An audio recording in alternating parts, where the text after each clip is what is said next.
Menjelang pemilu 2024, PSI aklamasi memilih Kaisang Pangarep sebagai Ketua Umum Partai, mendeklarasikan diri sebagai partai yang tegak lurus dengan Joko Widodo.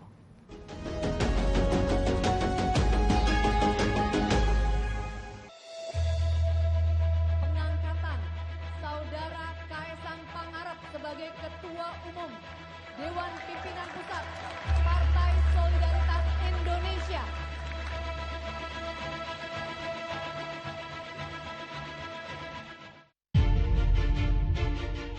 Menjelang pemilu 2024, Partai Solidaritas Indonesia atau PSI mendapat darah segar. Sejak 25 September 2023, PSI dipimpin Ketua Umum yang baru, Kaisang Pangarep.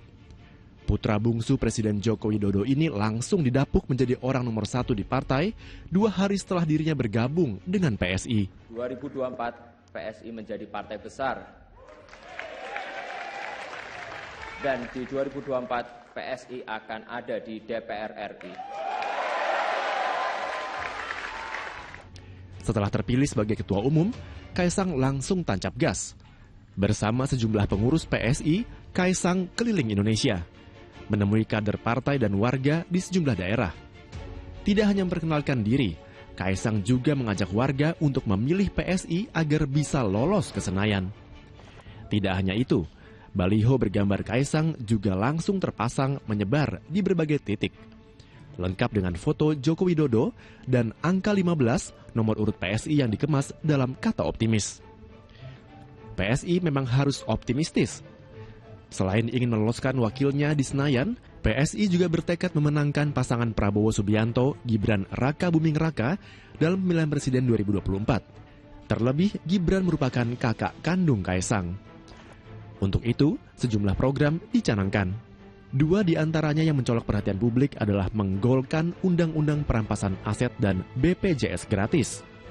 Jika PSI menang, maka masyarakat tidak perlu lagi membayar iuran BPJS.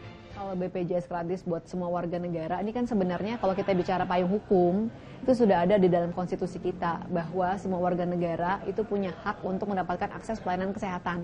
Jadi dari segi payung hukum, konstitusi ini adalah hak bagi semua warga negara yang melekat kepada kita.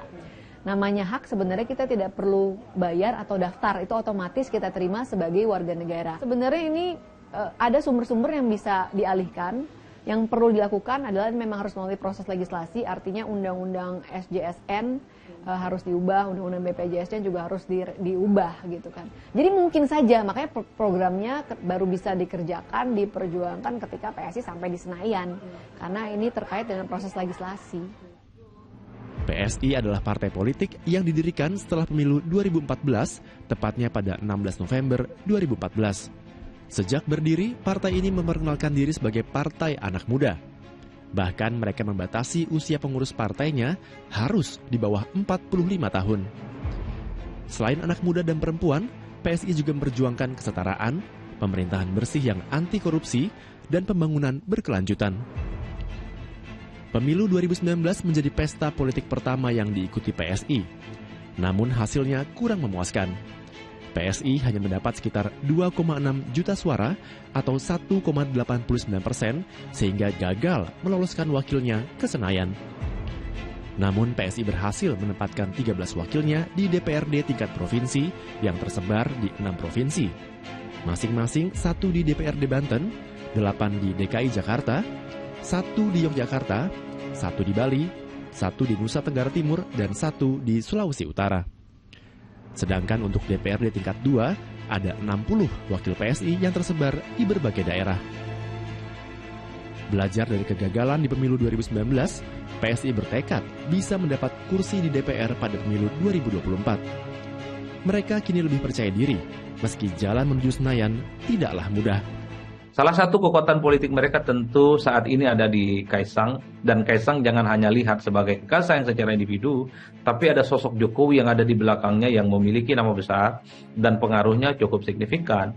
Apalagi PSI itu kan mengusung jargon Jokowisme, tentu yang ingin mereka sasar adalah pemilih-pemilih Jokowi yang saya kira cukup luar biasa kekuatan politiknya saat ini, dan itu bisa menjadi insentif politik elektoral yang cukup signifikan yang akan meloloskan PSI sebagai partai politik yang lolos ke parlemen nantinya.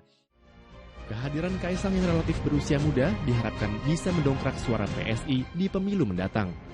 Terlebih, jumlah pemilih muda yang berasal dari generasi Z dan milenial mencapai 115,6 juta atau 56% dari total pemilih pemilu 2024. Tim Liputan 6 SCTV melaporkan.